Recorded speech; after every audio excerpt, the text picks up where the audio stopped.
네, 안녕하세요. 오늘 6번째 시간, 가정환경이 자녀의 성적에 미치는 영향에 대해서 말씀드리겠습니다. 오늘은 집안환경, 부부싸움이랄지, 아니면 자녀와의 대화 시간을 갖는 거, 그리고 자녀들이 듣고 싶은 말, 부모한테, 그리고 아이는 부모를 보고 자란다. 이런 테마를 가지고 말씀을 드리겠습니다. 첫째는 가장 중요한 게, 물론 다 아시잖아요? 화목한 가정을 만드는 것이 첫째입니다. 예. 화목한 가정을 만들면 아이들이 뭐가 되죠? 안정이 되죠. 예. 그렇기 때문에 공부도 안정이 돼야 됩니다. 안정이. 그러니까 심리적인 안정이 돼야 공부를 할 수 있습니다. 자, 부부싸움 제가 항상 말씀드리는데 안 할 수가 없잖아요. 그렇지만 그거는 부모님들이 약속을 서로 하셔야 됩니다. 첫 번째, 아이들 앞에서 큰 소리를 지르시면 안 됩니다. 예. 엄마가 잘했건 아빠가 잘했건 그 자녀한테 큰 소리가 듣게 되면 아이들이 방에 있어도 상당히 불안해집니다. 예. 그리고 제가 항상 말씀드리죠. 부부싸움을 한 다음에는 어떤 시간이 좀 지나고 시간이 될 때 식사를 할 때나 뭐 할 때나 자녀들한테 그때 상황을 설명하고 엄마 아빠가 갑자기 화가 나서 감정이 좀 됐어 미안해 라는 말을 꼭 하셔야 됩니다. 왜냐? 이거는 꼭 상처에 남습니다. 물론 그 이상으로 싸우시면 그야말로 아이들은 성장을 해서 그와 똑같이 행동을 하게 돼 있죠.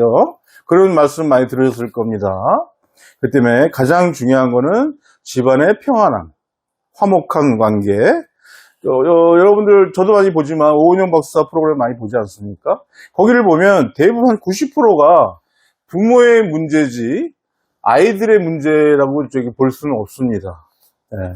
다 부모님의 환경이나 부모님이 예전에 부모님한테 받은 상처, 그거로 인해서 자기도 모르게 자녀를 지도하고 있는 겁니다.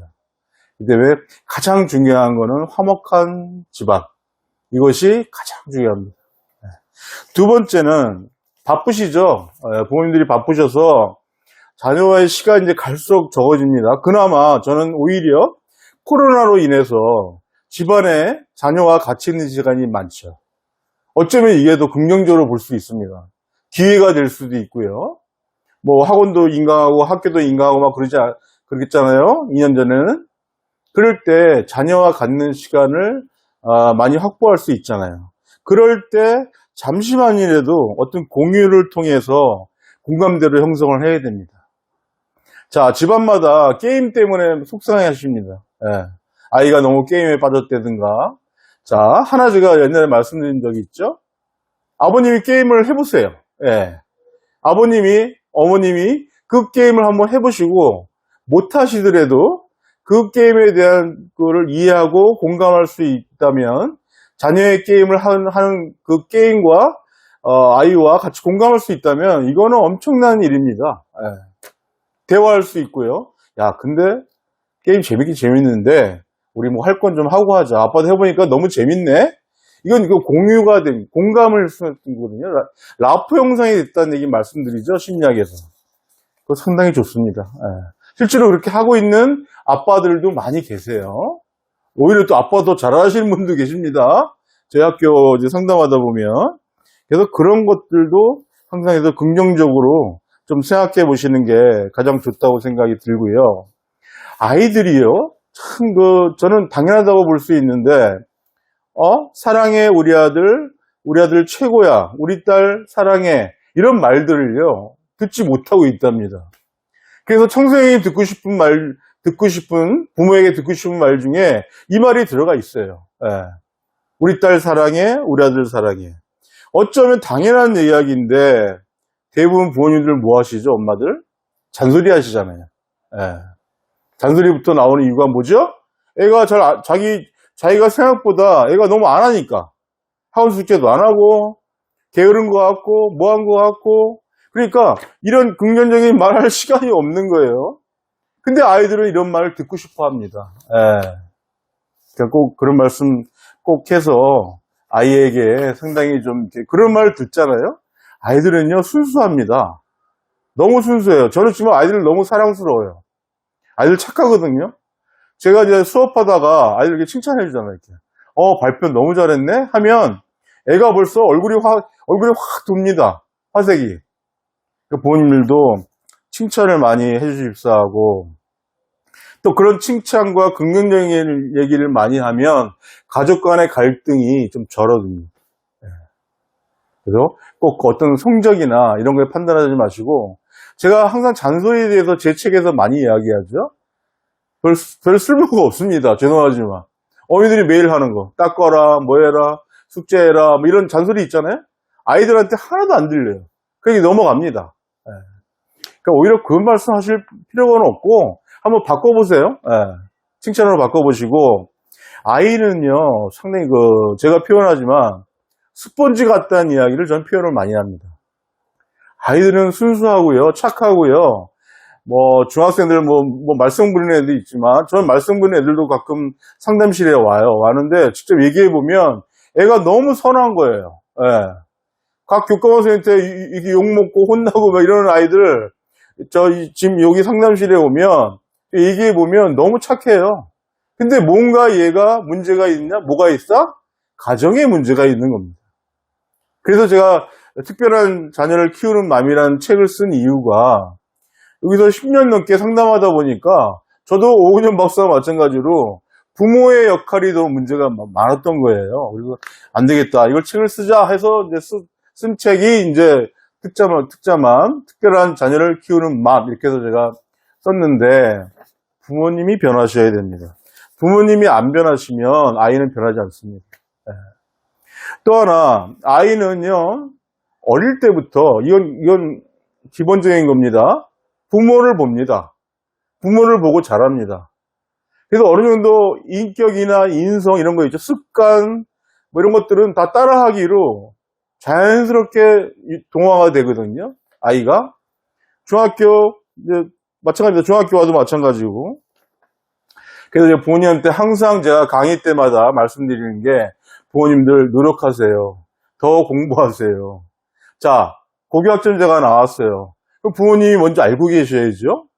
제가 이제 강의 때마다 말씀드리는 거예요. 그리고 챗 GPT가 나왔어요.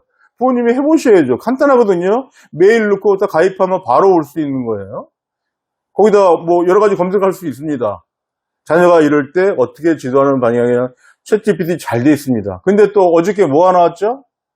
네이버에서 나오지 않습니까? 이제 AI 문답이요. 이제 예전같이 허술하지 않고요. 계획표를 짜줄 정도로 아주 자세하게 나오고 있습니다. 이런 것도 어머니들 이용하시고, 본인들도 이용해 주시고, 그렇기 때문에, 교육의 변화, 이런 것들을요, 부모님이 이제 서치를 하시고 공부를 하셔서 아이한테 이야기하잖아요? 그럼 아이는요, 어떻게 느끼는지 아세요? 와, 우리 엄마가 다 알고 있네? 우리 아빠가 이걸 다 알고 있네? 아빠, 엄마에 대한 신뢰심이 커진다는 겁니다. 네.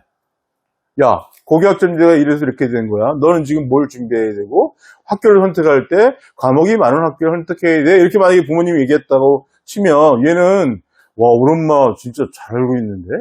이렇게 생각하시는 거예요. 그래서 제가 항상 강조하시는데 저희 학교도 제가 이제 1년에 3번 정도 강의를 합니다.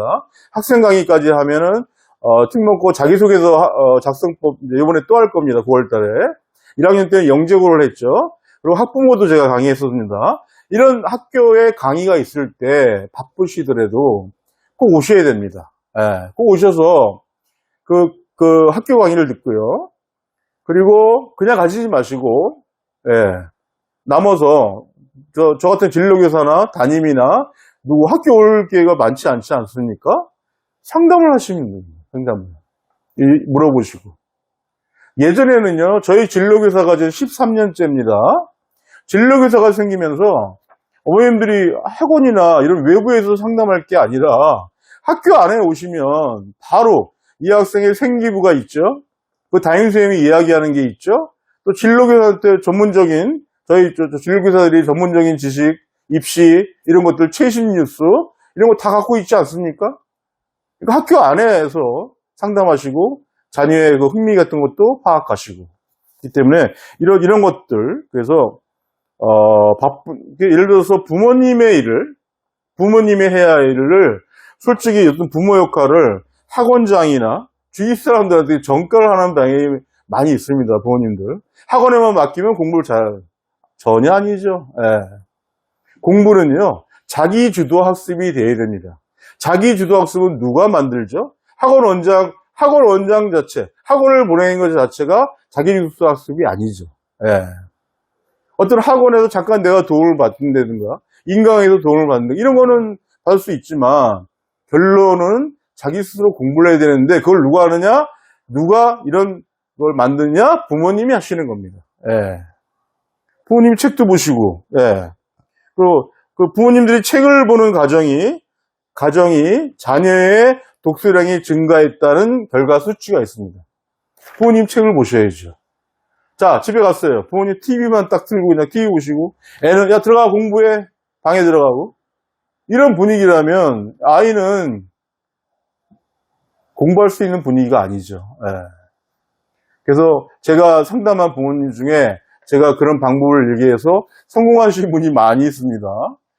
아버님, 책을 보기 싫으셔도, 뭐, 증권책이나 아무 책이나, 어머님, 한번 한 일주일 동안 해보세요. 내가 그랬거든요? 근데 그 학부모가 왔어요, 다시. 선생님 말씀대로 정말 도움이 됐고요. 애가 막 책을 지금 보려고 그럽니다. 그래요. 제가 앞장, 5장에서 제가 한번 말씀드렸죠. 책 말고도 이런 A4 용지, 이런 걸 갖고 토론하는 그 집안 분위기를 만들어 줬습니다. 최신 뉴스, 그런 것들 이렇게 써서 요즘은 또 빈번하잖아요. 사고가. 험악한 사고가 막 일어나죠. 뭐 성폭행 사고도 나오고 막 최근에 막 뉴스 나올 때 그런 뉴스의 한 단락을 가지고 이럴 때 어떻게 조심해야 되지? 이렇게 아주 흥미로운 거리를 가지고 아이들과 얘기한다면 아이들 그래요 아빠? 이럴 때는 호랑이를 불어야 되나? 뭐 해야 되나? 얼마나 이게 도움이 됩니까? 그래서 그런 토론 시간을 정기적으로 이렇게 만들면요. 애가 성장하고요. 결혼하고 뭐 하더라도요. 꼭 그런 집안 분위기가 돼요. 예. 그렇기 때문에 지금부터 자녀와 함께 그런 토론 시간을 한번 준비해 보시기 바랍니다. 예. 6장 마치고요. 7장에서 뵙겠습니다. 감사합니다.